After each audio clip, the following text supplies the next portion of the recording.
Using displacement reactions. Aluminium is more reactive than iron. Aluminium will displace iron from solid iron oxide if it is heated. Aluminium plus iron oxide, aluminium oxide plus iron. This reaction releases a lot of energy. It is an exothermic reaction. The temperature gets so high that the iron that is produced is molten, in a liquid state. The melting point of iron is 1535 degrees Celsius.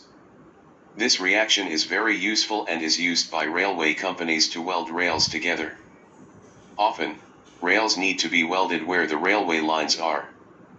The iron oxide and aluminium powder react in a container placed on the rails. The molten iron produced in the reaction is shaped and used to join the rails together. This reaction is called the thermite reaction.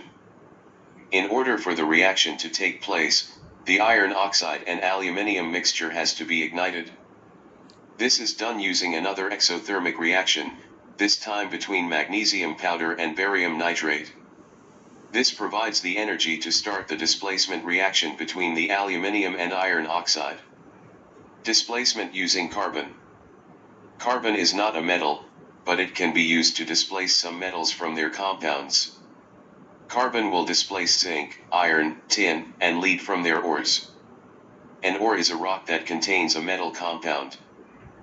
People discovered that carbon could displace iron around 3,500 years ago. They discovered that iron ore heated with charcoal, a form of carbon, at very high temperatures produced molten iron. Today this displacement reaction is still carried out, but on a large scale, in a blast furnace. The iron ore is mainly iron oxide. This reacts with carbon to form iron and carbon dioxide. Iron oxide plus iron plus carbon dioxide. Welding railway rails using an exothermic reaction. Displacement using carbon. Iron ore and coke, a form of carbon, are added.